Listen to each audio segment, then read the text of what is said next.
What's going on, everyone? My name is Liam DeBoer. I'm here with ET Transport, and today we're going to take a deep dive into an American truck manufacturing company that was founded in 1929, Freightliner.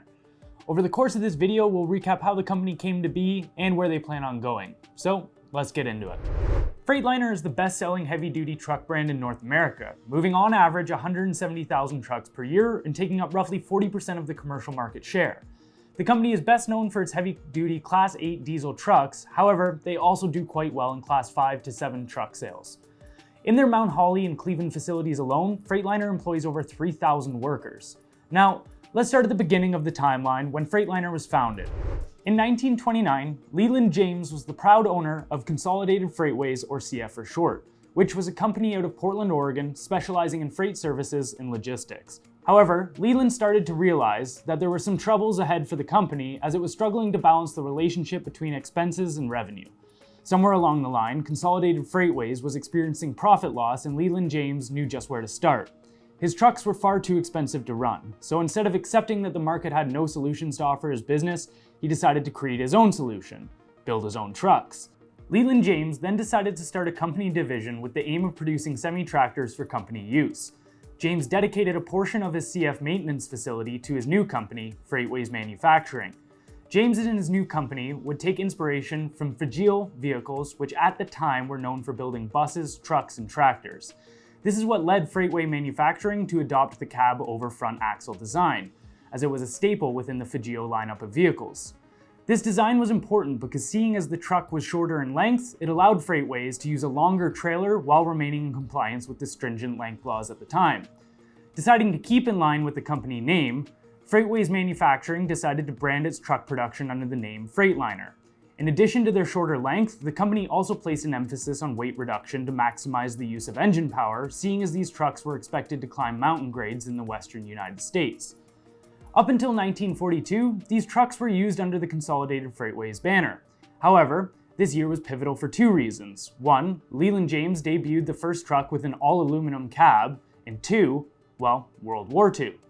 It's interesting to me that companies don't admit how pivotal World War II was to their success. On our channel, we've done deep dives on CAT, Detroit Diesel, PACCAR, and Cummins, all of which glance over their involvement in military production. For Freightliner, this time was extremely important as they completely shifted their focus to military production and didn't actually resume standard truck production until 5 years later, in 1947. In 1949, Freightliner sold its first vehicle to a customer that wasn't its sister company. Hyster, a Portland-based forklift manufacturer, was the proud first customer of Freightliner's, and the vehicle in which they bought can still be found in the Smithsonian Collection in Washington, D.C. to this day. It was at this point in time, Freightliner sought to establish a distribution network for its product line in hopes of opening the door to higher production volumes and reduced cost.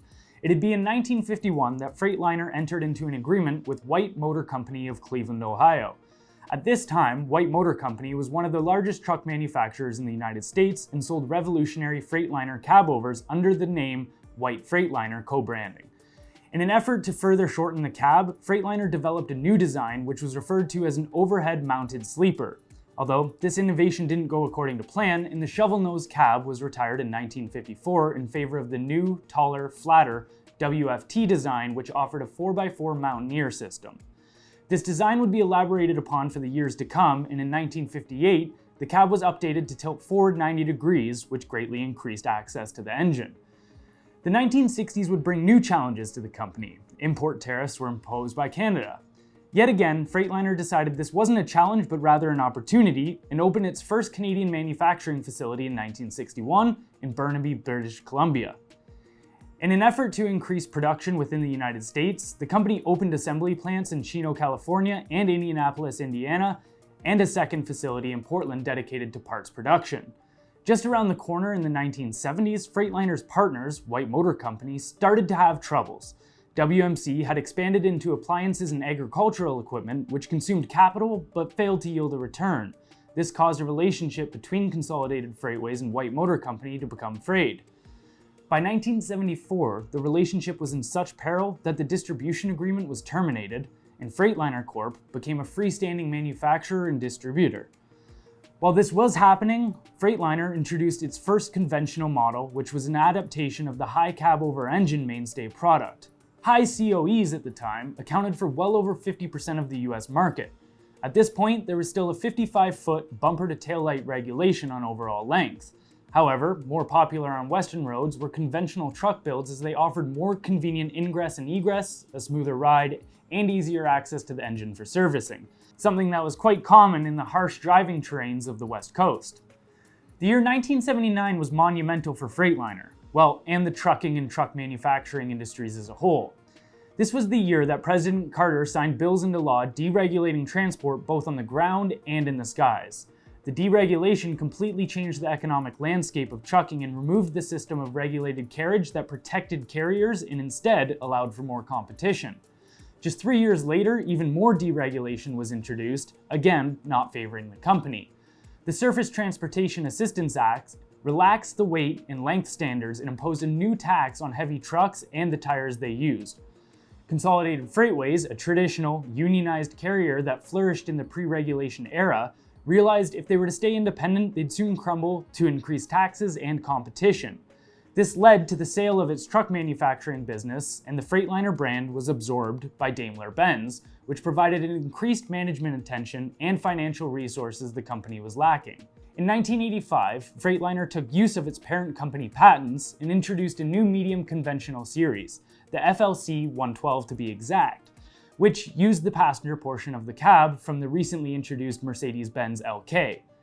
Mercedes cabins would be adopted by more and more Freightliner truck models for the years to come. Daimler-Benz would soon withdraw from the medium-duty truck segment and shift its focus to Freightliner in 1991. The powerhouse company saw Freightliner as capable of replacing the aging Mercedes-Benz L1117, and the Freightliner business class was born. Freightliner saw further evolution in its model range after the introduction of its new business class. In 1996, the company introduced the Freightliner Century class, its first completely new Class 8 conventional truck in over 20 years. The company soon began production of the bus chassis, with the FS65, which was an extension of the business class. Just a year later in 1997, Freightliner acquired the truck-producing division of the Ford Motor Company, which they then rebranded as Sterling Trucks. The beginning of the 21st century acted as a launching pad for the company. Freightliner acquired Canadian-based Western Star Trucks, a premium manufacturer, giving the company a third truck brand and 2 new assembly plants. The company also made another major acquisition, Detroit Diesel, originally an entity of General Motors, and immediately integrated Detroit Diesel's operations within Freightliners. In 2008, the company introduced the Freightliner Cascadia, a new generation Class 8 conventional. The company viewed this model as the successor to the Century class and Columbia trucks and consolidated the two model lines, calling it the M2. The Cascadia was built to optimize fuel economy, safety, and reliability. Seeing as Freightliner was starting to dominate the industry, Daimler actually started to view their own Sterling trucks as competitors to, themselves.